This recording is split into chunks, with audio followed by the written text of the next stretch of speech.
الحمد للہ رب العالمین، والصلاة والسلام علی سید الانبیاء واشرف المرسلین وعلی آلہ وصحبہ اجمعین، اما بعد۔ آج کے خطبے میں امام صاحب نے احسان کے بارے میں گفتگو کی ہے۔ میں شروع میں واضح کر دوں کہ احسان یہ عربی لفظ اردو میں استعمال ہوتا ہے، لیکن اردو میں صرف ایک معنی میں، اور ایک کسی کے ساتھ کوئی بھلائی کرنا، اس معنی میں استعمال ہوتا ہے۔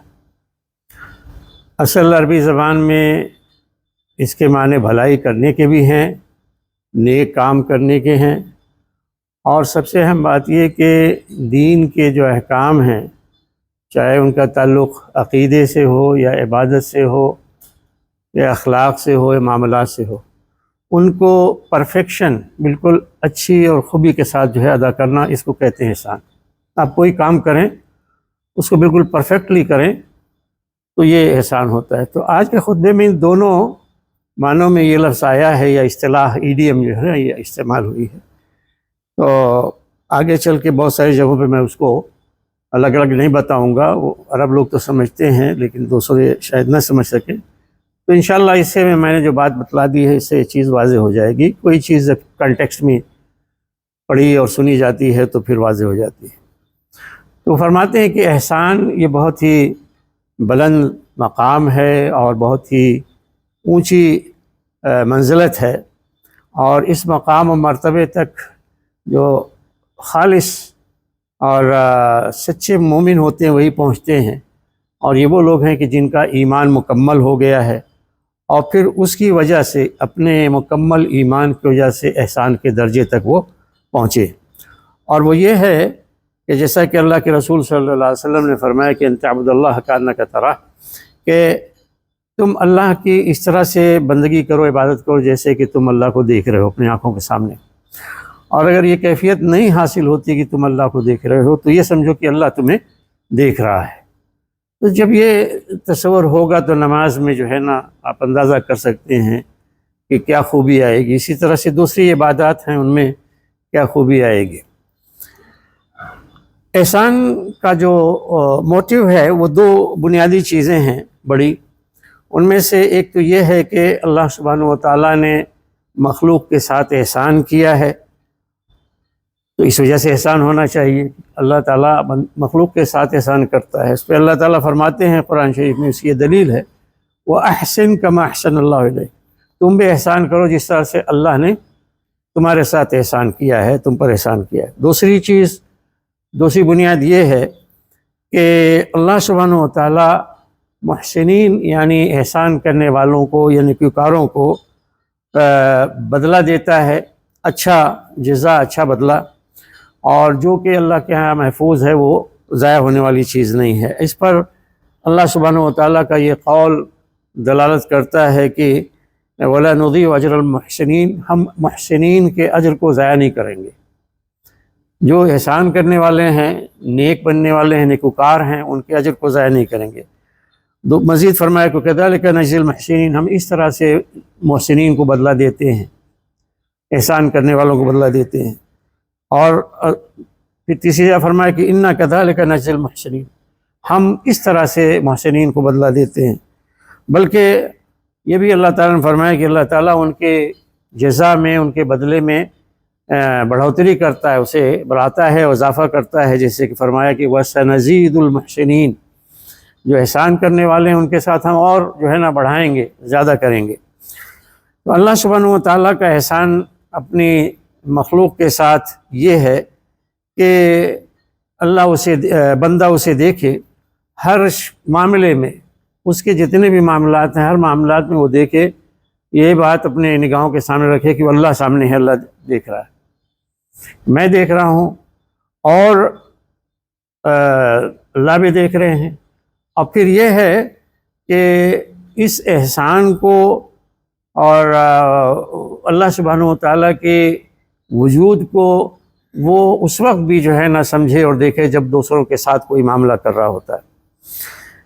اب آگے اللہ سبحانہ و تعالیٰ نے بندوں کے ساتھ جو احسان کیا ہے اس کی ایک سلسلہ وار تفصیل بیان ہوتی ہے۔ پہلی چیز یہ کہ اللہ سبحانہ و تعالیٰ نے اسے عدم سے پیدا کیا۔ عدم کا مطلب یہ ہے کہ یو آر نتھنگ، تو کچھ نہیں تھے، اس سے اللہ سبحانہ و تعالیٰ نے تمہیں بنایا۔ جیسا کہ اللہ تعالیٰ فرماتے ہیں کہ اولا یذکر الانسان انا خلقناه من قبل ولم یک شیئا، کیا انسان یہ بات یاد نہیں رکھتا، اس کو یہ بات یاد نہیں ہے کہ ہم نے اس سے پہلے اسے پیدا کیا جبکہ وہ کچھ بھی نہیں تھا، کچھ بھی نہیں تھا۔ اور دوسرا فرمایا کہ هل اتى على الانسان حين من الدهر لم يكن شيئا مذكورا، کیا انسان پر کوئی ایسا وقت بھی گزرا ہے جبکہ کوئی وہ ناقابل ذکر چیز بھی نہیں تھا۔ یہ جو اسلوب ہے عربی کا، اس کا مطلب یہ ہے کہ ہاں گزرا ہے۔ هل اتى على الانسان یہ انٹروگیٹو ہے، لیکن حقیقت میں یہ پازیٹیو ہے کہ ہاں ایسا وقت گزرا ہے کہ جب انسان کچھ بھی نہیں تو پوری یعنی عالم انسانیت کا وجود ہی نہیں تھا۔ اور اللہ سبحانہ تعالیٰ کا بندوں کے ساتھ احسان یہ بھی ہے کہ اللہ تعالیٰ نے اسے پیدا کیا، اس کی بہترین شکل و صورت بنائی اور بہترین ساخت پر اس کو پیدا کیا۔ اپنی تمام مخلوقات کے مقابلے میں اس کو بہترین صلاحیتوں سے، بہترین خوبیوں سے اور بہترین اسٹرکچر جو ہے نا وہ ڈھانچہ دیا، اس طرح سے پیدا کیا۔ وَصَوَّرَكُمْ فَأَحْسَنَ صُوَرَكُمْ، اس نے تمہاری صورت گری کی اور کیا ہی خوبصورت گری کی۔ دوسرا فرمایا کہ لَقَدْ خَلَقْنَا الْإِنسَانَ فِي أَحْسَنِ تَقْوِيمٍ، ہم نے انسان کو بہترین تقویم پہ یعنی بہترین ساخت پہ، شکل اور ڈیزائن پہ جو ہے پیدا کیا۔ اور اللہ سبحانہ تعالیٰ کا احسان بندے کے ساتھ یہ بھی ہے کہ اللہ تعالیٰ نے اس کے رزق کی کفالت لی ہے، وہ اس کا ضامن ہے، ضمانت دینے والا، گارنٹی۔ تو فَابْتَغُوا عِندَ اللَّهِ الرِّزْقَ، تو تم اللہ کے یہاں سے اپنا رزق جو ہے تلاش کرو، اللہ سے مانگو۔ هل من خالق غیر اللہ یرزقکم من السماء والارض، دوسرا فرمایا کہ کیا اللہ کے سوا کوئی اور بھی خالق ہے، کریٹر ہے جو تمہیں آسمان اور زمین سے رزق دیتا ہے؟ اور فرمایا کہ امن ھذا الذی یرزقکم من امسک رزقا، بھلا اللہ اگر اپنا رزق دینا بند کر دے، روک لے، تھام لے، تو پھر کون ہے کہ جو تمہیں رزق دے گا؟ آگے بتلایا کہ اللہ تعالیٰ کا بندے کے ساتھ احسان یہ ہے کہ اللہ تعالیٰ نے تمام مخلوقات کو اس کے نفع میں لگایا، اس کی نفع رسانی میں لگایا، مسخر کیا۔ هو الذی خلق لکم ما فی الارض جمیعا، اللہ ہی ہے جس نے وہ تمام چیزیں جو زمین میں ہیں وہ تمہارے لیے پیدا کی۔ دیکھیے بہت بڑی چیز ہے، اسٹوڈنٹس جو ہے نا خاص طور سے جان لیجئے کہ یہ آپ کسی یعنی دوسری قوموں کو دیکھتے ہیں، کوئی سورج پوج رہا ہے، کوئی چاند پوج رہا ہے، یہ تمام چیزیں اللہ تعالیٰ نے اتنی بڑی بڑی بنائی ہیں، لیکن ان سے فائدہ کون اٹھاتا ہے؟ انسان ہمارے فائدے کے لیے۔ یہ سورج چمک رہا ہے، روشنی دے رہا ہے، اس سے انرجی ملتی ہے، سب کچھ ہمارے لیے ہے۔ اس طرح سے پوری کائنات میں جتنی بھی چیزیں ہیں وہ سب مسخر ہیں۔ یہ تو بڑی بڑی چیزیں ہیں، اوپر جمادات، نیچے جو ہے جمادات ہیں، یہ نباتات ہیں اور حیوانات ہیں وغیرہ وغیرہ، سمندر ہیں، دریا ہیں اور پہاڑ ہے۔ یہ تمام چیز کا فائدہ کس کو ملتا ہے؟ ہم انسان کو۔ اسی کو کہا سخرہ، تسخیر سے بنا ہوا، مسخر کیا یعنی ان سب کو تمہاری خدمت میں لگایا۔ اب کتنے بڑے افسوس کی بات ہے کہ اللہ تعالیٰ جس چیز کو خدمت میں لگائے آپ کی، آپ اس کو جا کے جو ہے نا وہ کریں، پرنام کریں اور ان کی عبادت کریں۔ اسی طرح آگے فرمایا وَسَخَّرَ لَكُمُ اللَّيْلَ وَالنَّهَارَ وَالشَّمْسَ وَالْقَمَرَ وَالنُّجُومُ مُسَخَّرَاتٌ بِأَيْدِهِ، اللہ نے تمہارے لیے رات اور دن کو مسخر کیا، یعنی یہ بھی تمہارے فائدے میں لگی ہوئی ہیں، اور سورج اور چاند کو، اور اسی طرح سے ستارے تمام کے تمام وہ بھی مسخر ہیں، تمہاری خدمت میں لگائے گئے ہیں۔ آگے فرمایا، اور ترجمہ یہ ہے کہ تمہارے لیے اللہ نے ان تمام چیزوں کو جو آسمانوں میں ہے اور جو زمین میں ہے، یہ سب کی سب اللہ کی چیزیں ہیں، دی ہوئی بنائی ہوئی، اور سب کو اللہ تعالیٰ نے تمہاری خدمت میں لگایا ہے۔ اللہ تعالیٰ کا احسان بندے کے ساتھ یہ بھی ہے کہ اس نے انسان کے اندر وہ چیزیں رکھی جن سے انسٹرومنٹس، جن سے وہ یا مینس جن سے وہ معرفت حاصل کرتا ہے، نالج حاصل کرتا ہے، اور پھر اس نالج کی بنیاد پہ، اس علم کی بنیاد پہ وہ خیر اور شر کے درمیان تمیز کرتا ہے، ڈفرینشیٹ، وہ جانتا ہے کہ یہ خیر ہے اور یہ شر ہے، پہچانتا ہے، خوبصورت ہے اور بدصورت ہے، اچھا ہے یا برا ہے۔ اور اسی طرح اور یہ چیزیں کیا ہیں؟ عقل ہے، آنکھ ہے، کان ہے۔ چنانچہ فرمایا کہ واللہ اخرجکم من بطون امہاتکم لا تعلمون شیئا، اللہ ہی ہے کہ جس نے تمہیں تمہاری ماؤں کے پیٹوں سے نکالا یعنی پیدا کیا، کہاں سے کس طرح سے، یعنی فیکٹری میں بنتا ہے بچہ اور نکلتا ہے آتا ہے، لا تعلمون شیئا، اس حال میں تم پیدا ہوئے کہ تمہیں کچھ بھی علم نہیں، کچھ جانتے نہیں، بچہ کیا جانتا، کچھ نہیں جانتا۔ وَجَعَلَ لَكُمُ السَّمْعَ وَالْأَبْصَارَ وَالْأَفْئِدَةَ لَعَلَّكُمْ تَشْكُرُونَ، اور تمہارے لیے اس نے کان بنائے، آنکھیں بنائیں اور دل بنائے تاکہ تم شکر گزار بنو، یعنی ان کو استعمال کر کے اپنے خدا کو پہچانو۔ اور دوسرا فرمایا جس کا ترجمہ یہ ہے کہ اسی نے تمہارے لیے کان، آنکھیں اور دل بنائے تھا، لیکن تم ہو کہ بہت ہی کم شکر گزاری کرتے ہو، شکر ادا کرتے ہو۔ اللہ تعالیٰ کا احسان بندے کے ساتھ یہ بھی ہے کہ اللہ تعالیٰ نے اسے اپنی معرفت دے کے پیدا کیا ہے اور توحید پر پیدا کیا ہے، اور اس کی طرف یعنی اصل اس کی فطرت میں جو شعور ہے وہ اللہ کی وحدانیت کا ہے، اور اسی طرح سے اللہ تعالیٰ نے انسانوں کی طرف اپنے رسول بھیجے اور اس کے اوپر کتاب نازل کی، اسے اپنے دین کی رہنمائی کی ہدایت دی اور اس کے اوپر حجت تمام کی، یعنی نبی کے ذریعے سے اور کتاب کے ذریعے سے حجت جو ہے نا پوری کی۔ اس لیے اب اس کے سوا کوئی یعنی ریکارڈ باقی نہیں رہ جاتی، یا کوئی وجہ نہیں باقی رہ جاتی کہ انسان اللہ سبحانہ وتعالیٰ کو قبول کرے، اس کو مانے، اس کی طرف جھکے، اللہ تعالیٰ کی دی ہوئی ہدایت کو قبول کرے، اور اس طرح سے اس ہدایت کو پا کر اس کے مطابق عمل کر کے وہ بھی محسنین میں شامل ہو سکے، احسان کرنے والے۔ یا دوسری شکل یہ ہوتی ہے کہ پھر وہ گستاخی کرے، نافرمانی کرے، اور مسیء احسان کے جواب میں اس کا اپوزٹ جو ہے اساءہ ہے، جس سے محسن کے مقابلے میں مسیء بنتا ہے، یعنی برے لوگوں میں شامل ہو جائے، یا تو اچھا بنے یا برا بنے۔ یہ دونوں طریقے اللہ تعالیٰ نے واضح کر دیے، تو چنانچہ یعنی اللہ تعالیٰ زبردستی کسی کے اوپر تھوپتا نہیں ہے۔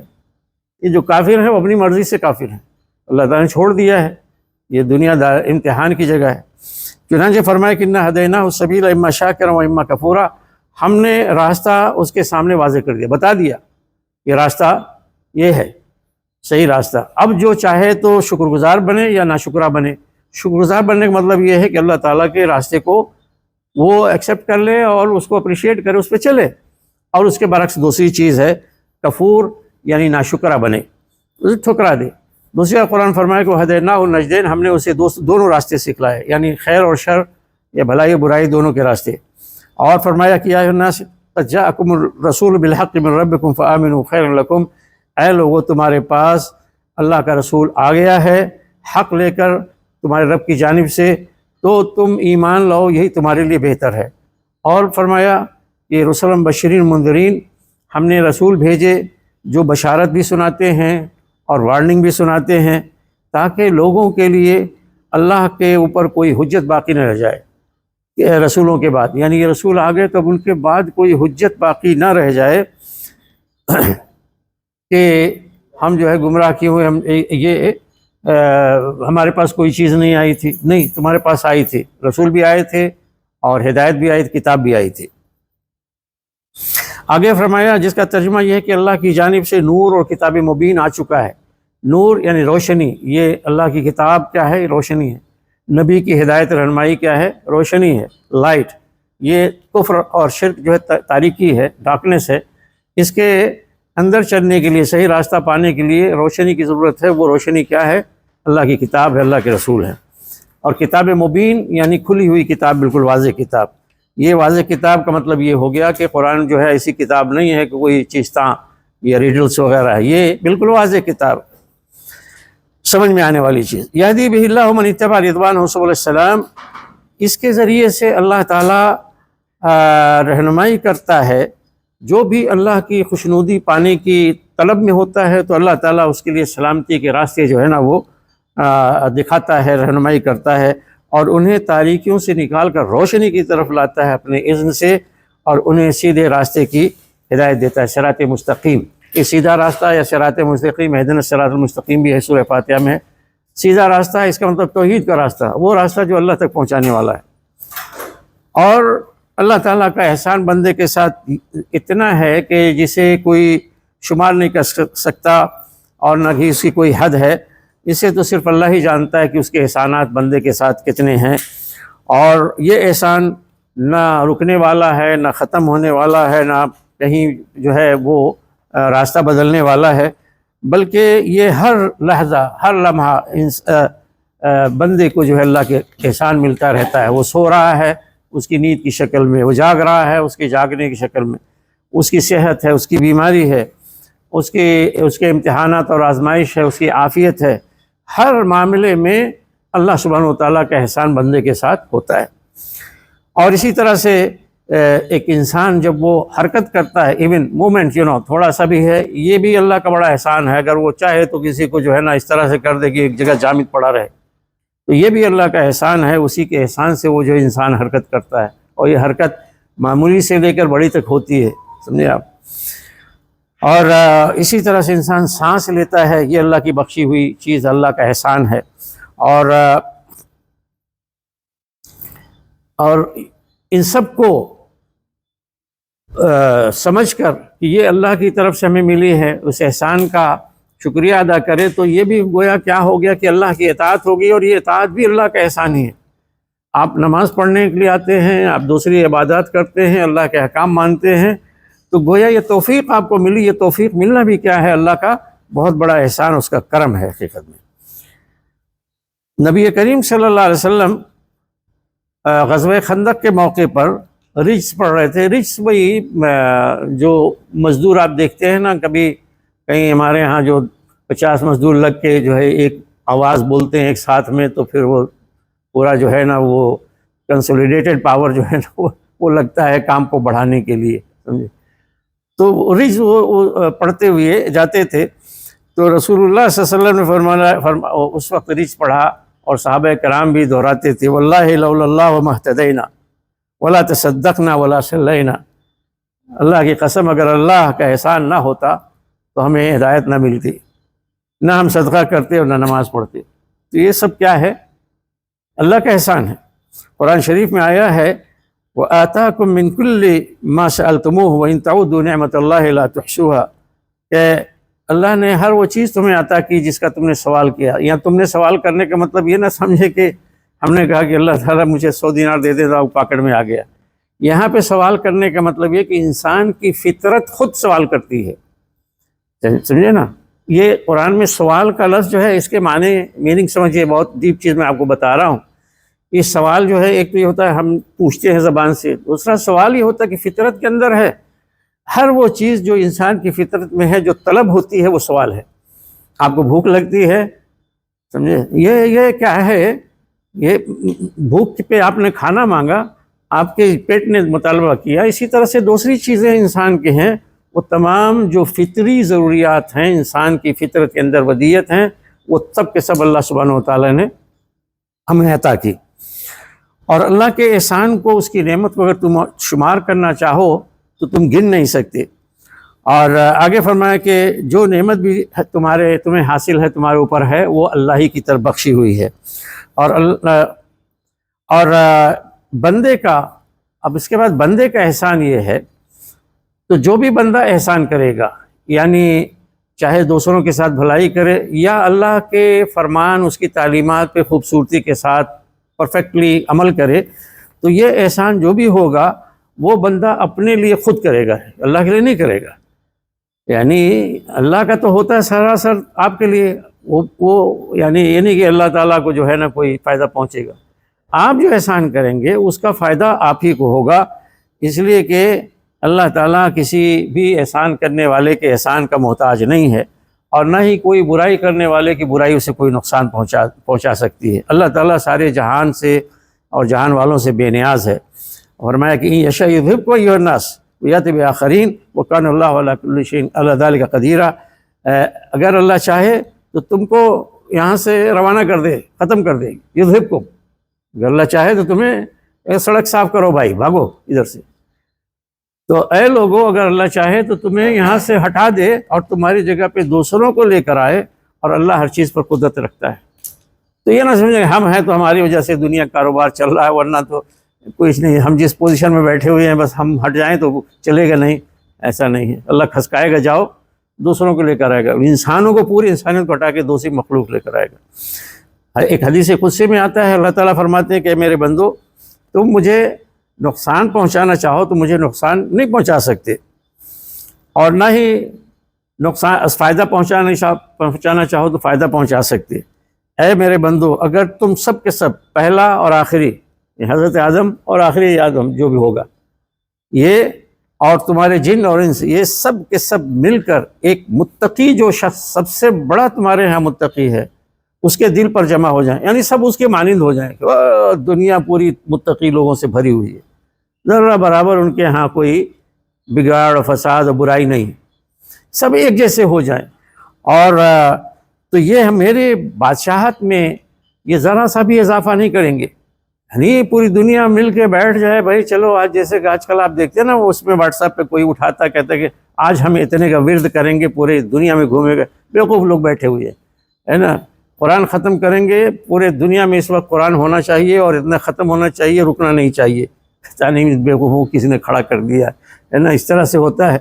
تو اللہ تعالیٰ بہرحال اگر ایسا کر لے کوئی تو یہ سمجھے کہ اللہ تعالیٰ کیا کچھ وہ فائدہ ہو گیا، تو ایسا کچھ نہیں ہے۔ اسی طرح فرمایا کہ تمہیں سارے کے سارے، پہلا اور آخری انسان، جن اور انس، یہ سب کے سب مل کے چاہیں کہ یہ سب کے سب فاجر ترین، بدترین قسم کے انسان اس کے قلب پر جمع ہو جائیں، نہیں سارے کے سارے بگڑے ہوئے ہیں، اتنے بگڑے کہ شیطان جو ان سے ڈر کے بھاگے، سمجھے، اور یہ چاہیں کہ میرے بادشاہت کو کچھ نقصان پہنچا دیں، کچھ نہیں، کچھ بھی گھٹے گا نہیں، سمجھے۔ تو یہ ایک اہم اصول، اہم تعلیم ہے دین کی، ہر مسلمان کو چاہیے اس کو سمجھے اور اس کو جانے، اور یہ قرآن شریف میں اسے بار بار دہرایا گیا ہے اس کی اہمیت کی وجہ سے۔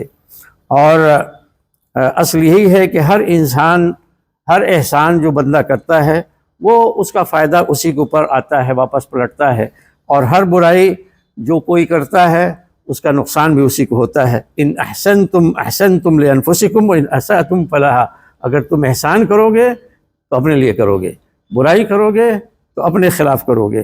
اور فرمایا کہ قد جاءکم بصائر من ربکم، تمہارے پاس کھلی ہوئی روشنیاں، کھلی ہوئی آیات، بصیرت افروز آیات تمہارے رب کی جانب سے آ چکی ہیں، تو جو کوئی بھی بصیرت حاصل کرے گا، یعنی دیکھے گا، تو اس کا فائدہ اس کو حاصل ہوگا، اور جو کوئی اندھا بن کے رہے گا تو اس کا نقصان بھی اسی کو ہوگا۔ اور فرمایا جس کا ترجمہ یہ ہے کہ جو شکر گزار بنے گا تو وہ خود اپنا فائدہ پہنچائے گا، اس کی شکر گزاری اس کے لیے ہوگی، اور جو ناشکری کرے گا تو اللہ تعالیٰ سارے جہان سے بے نیاز ہے، نہ اللہ کی تعریف کرو، وہ خود تعریف والا ہے۔ تو جو، اور دوسرا فرمایا جس کا ترجمہ یہ ہے کہ جس نے ہدایت پائی تو اور سیدھے راستے پہ چلا تو اس کا فائدہ اسی کو ہوگا، اور جو گمراہ ہوا، بھٹکا، تو اس کی ضلالت کا نقصان بھی اسی کو ہوگا۔ اور فرمایا دوسری جگہ کہ جس نے نیک کام کیا، عمل صالح کیا، تو اس کا فائدہ اس کو حاصل ہوگا، اور برا کام کیا تو اس کا نقصان بھی اسی کو ہوگا۔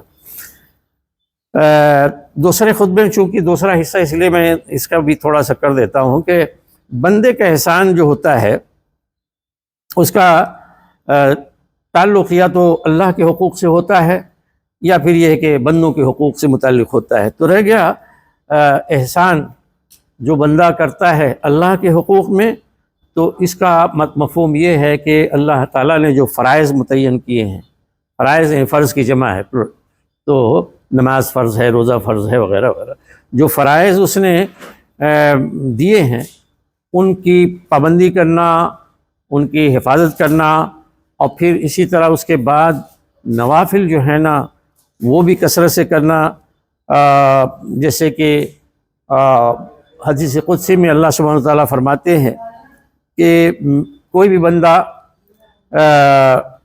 جو مجھ سے قرب حاصل کرتا ہے، تو بہترین جو چیز ہے قرب حاصل کرنے کی، کلوزنس اس کو کہیں گے، قرب، تو وہ کیا چیز ہے کہ نوافل، یعنی وہ فرائض ہیں کہ میں نے جو فرائض متعین کیے ہیں، سب سے بہترین چیز جس کے ذریعے سے بندہ مجھ سے قریب ہوتا ہے وہ فرائض ہیں۔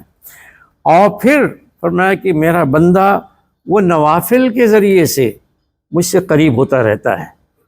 فرض ہو گیا، اب اس کے بعد اب مزید جو ہے نا آپ کلوز ہونا چاہتے ہیں اللہ تعالیٰ سے، تو یہ نوافل جتنا پڑھیں گے اتنے ہی وہ اللہ سے قریب ہوں گے۔ تو یہاں تک فرمایا کہ بندہ لگا رہتا ہے نوافل کے ذریعے سے مجھ سے قریب ہونے کے لیے، یہاں تک کہ میں اس سے محبت کرنے لگتا ہوں۔ اللہ تعالیٰ کی نگاہ میں وہ بندہ محبوب بن جاتا ہے۔ اور فرائض اور نوافل، ان میں احسان جو حاصل ہوتا ہے اس کی دو اہم شرطیں ہیں۔ ایک یہ اللہ سبحانہ و تعالیٰ کے لیے اخلاص، جو بھی کام ہے، جو بھی عبادت ہے، نیک کام، وہ سب کا سب صرف اور صرف اللہ کے لیے ہو۔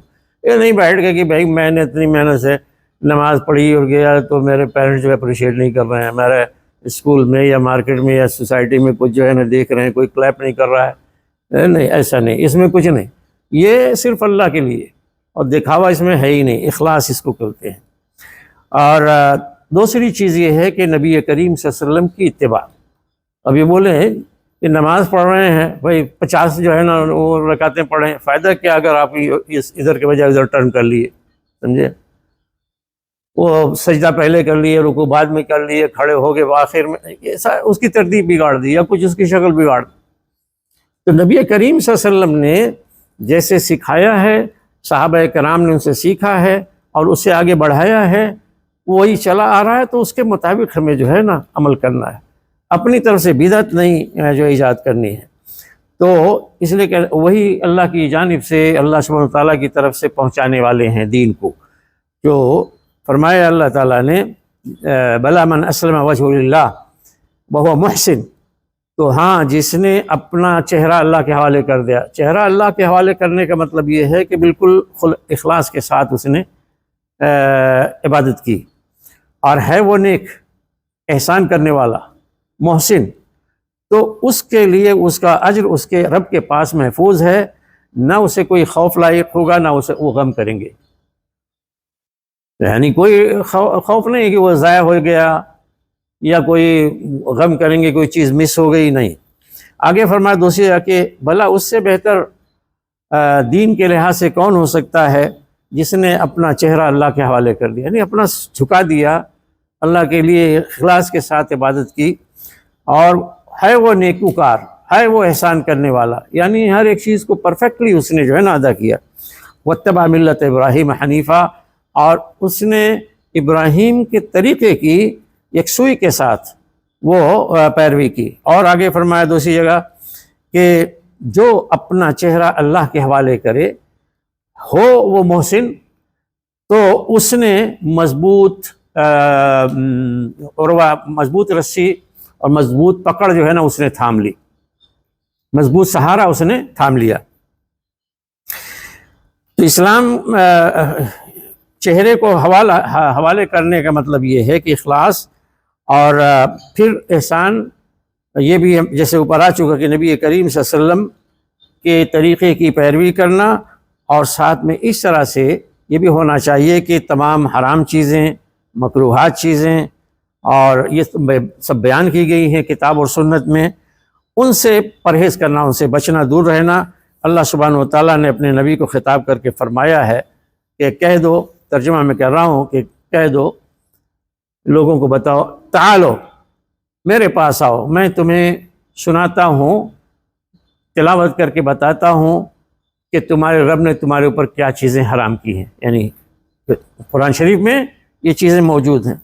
پھر اللہ سبحانہ و تعالیٰ نے اس کے بعد کچھ چیزیں بیان کی جو محرمات میں سے ہیں، یعنی حرام ہیں، اور اس کے بعد آخری چیز یہ کہ مخلوق سے متعلق جو احسان ہے یہ بڑا وسیع باب ہے، یعنی ایک انسان کے ساتھ، یہ ہم سب مخلوق ہیں، تو مخلوق کے ساتھ جو احسان کرنا ہے تو یہ بڑا وسیع اس کا در وہ ہے باب، جہاں جو شروع ہوتا ہے والدین سے، بیوی بچے ہیں، رشتہ دار ہیں، پڑوسی ہیں، اور پھر ہر مسلمان کے ساتھ احسان کرنا، بلکہ ہر انسان کے ساتھ، کافر کے ساتھ بھی احسان کرنا اس طرح سے کہ اسے اسلام کی دعوت دی جائے، اور جانوروں کے ساتھ بھی احسان کرنا کہ کسی جانور کو جو ہے نا بلا وجہ ستایا نہ جائے، اور اسے بھوک پیاس نہ اس میں ستایا جائے، کھانا نہ کھلایا جائے، چارہ نہ کھلایا جائے۔ تو یہ احسان جو ہے نا، یہ حقیقت میں اس کا تعلق دل سے ہے کہ تمام اہل ایمان کی محبت انسان کے دل میں، مومن کے دل میں ہو، اور اسی طرح سے وہ ان سے موالات کرے۔ موالات کا مطلب یہ ہوتا ہے ہمارے آپس کے رشتے جو ہے نا وفاداری کے ہیں، ولا کے ہیں، موالات اردو میں بولتے ہیں، اور ان سے ہم خیر خواہی کریں۔ ہم ہر مسلمان، ایک مسلمان دوسرے تمام مسلمانوں کا خیر خواہ ہو، ان کے لیے بھلائی چاہے، قول سے بھی اور عمل سے بھی، اور یہ کہ تکلیف اور نقصان پہنچانا اس سے وہ سوچے بھی نہیں اور اس سے بچے، یہ احسان ہے۔ اسی طرح سے معروف کا حکم دینا اور احسان کا بھی حکم دینا، منکر سے روکنا، برائی سے روکنا، اور یہ کہ کہیں کسی کے ساتھ کوئی تکلیف پہنچانے کی، نقصان پہنچانے کی کوشش ہو رہی ہو، اس سے خود بھی بچنا، دوسروں کو بچانا، تو یہ احسان ہے۔ اور جو اس کے برعکس وہ کرے گا تو حقیقت میں کیا ہے، احسان کا ضد ہو جائے گا۔ تو اس طرح سے آخر میں کہتے ہیں کہ ہر مومن وہ احسان اپنے تمام معاملات میں، چھوٹا ہو یا بڑا ہو، جس کا تعلق خاص اس کی اپنی ذات سے ہو یا گھر سے ہو یا معاشرے سے ہو، وہ احسان جو ہے نا وہ اس پریکٹس میں لا سکتا ہے، اور تھوڑا سا وہ جاگے، ہوشیار رہے، تو اپنے بہت سارے کام جو ایسے ہی کرتا ہے بغیر کسی پلاننگ کے، بغیر کسی نیت اور ارادے کے، تو وہ جو ہے اس کے لیے کیا بن جائے گا کہ احسان بن جائے گا۔ اب دیکھیں نا، بہت ساری چیزیں ہم کرتے پھرتے چلتے ہیں، لیکن یہ کہ یہ اللہ کی رضا کے لیے ہے، یہ چیز ذہن میں نہیں آتی۔ وہی چیز اگر یہ ہو کہ اگر ہم یہ اللہ کے لیے ہم کر رہے ہیں، تو پھر کیا ہے، آپ کے لیے وہ ایک مفید و نفع بخش چیز ہوگی، احسان کا درجہ حاصل ہوگا۔ تو اللہ تعالیٰ سے دعا ہے کہ ہم سب کو اپنے دین کا فہم عطا فرمائے، اور احسان ہو، ایمان ہو، اسلام ہو، ہر ایک چیز پر صحیح ڈھنگ سے چلنے کی توفیق عطا فرمائے، اور حضور پاک صلی اللہ علیہ وسلم کی سنت اور ان کے طریقے کے مطابق ادا کرنے کی ہمیں توفیق بخشے۔ وآخر دعوانا ان الحمد للہ رب العالمین۔